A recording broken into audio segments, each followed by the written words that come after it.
नमस्कार. पुण्यात नुकतीच म्हणजे 15 जूनला एक खूप वाईट घटना घडली.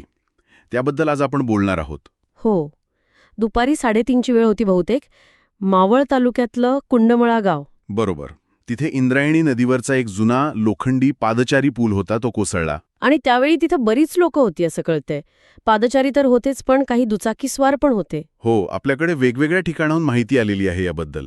तर आपण बघूया नक्की काय झालं, काय परिणाम झालेत आणि कारणं काय असू शकतात यामागे. नक्कीच.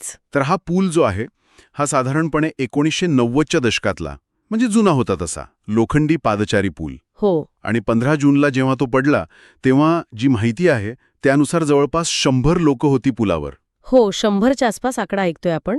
आणि त्यात दुचाकीस्वार पण होते, हे महत्वाचं आहे. बरोबर.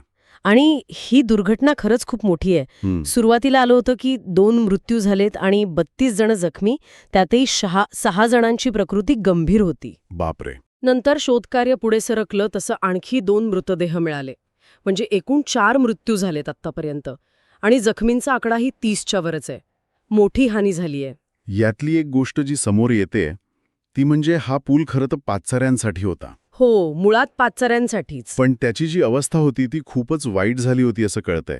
म्हणजे लोखंडी खांब गंजले होते म्हणे. हो, सिमेंट निसटल्याच्या किंवा भेगा पडल्याच्या तक्रारी पण होत्या असं स्थानिक लोक म्हणत आहेत. आणि मग इतक्या लोकांचा भार, त्यात दुचाकी पण. म्हणजे क्षमतेपेक्षा खूप जास्त वजन आलं आणि पूल कमकुवत झालेलं.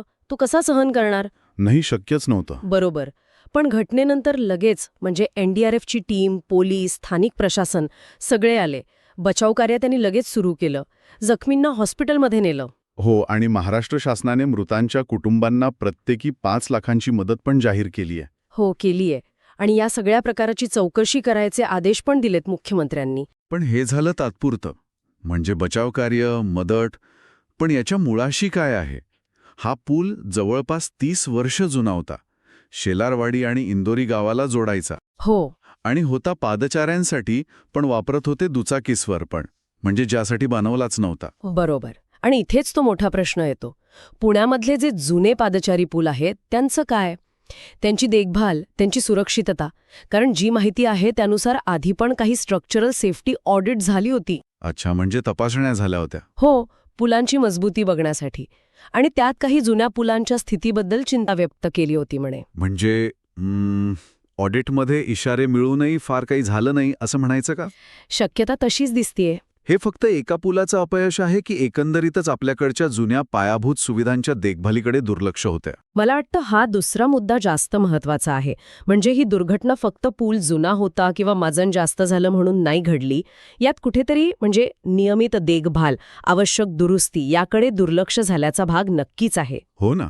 आता बचाव कार्य झालं, मदत जाहीर झाली, हे गरजेचं आहेच, पण मूळ समस्येचं काय, ती तशीच राहते. बरोबर. मग आता सगळा विचार केला तर एक प्रश्न खरंच महत्वाचा वाटतो. जर पुण्यासारख्या शहरात इतरही जुन्या पुलांबद्दल ऑडिटमध्ये चिंता व्यक्त झाली असेल, तर मग अशा घटना टाळण्यासाठी लगेच म्हणजे तातडीने काय करायला हवं? फक्त मोठा प्लॅनची वाट न बघता? हो, हा विचार नक्कीच करायला हवा. दीर्घकालीन उपाय तर हवेतच, पण आत्ता काय करता येईल जेणेकरून अशी दुर्घटना परत होणार नाही, हा महत्वाचा प्रश्न आहे.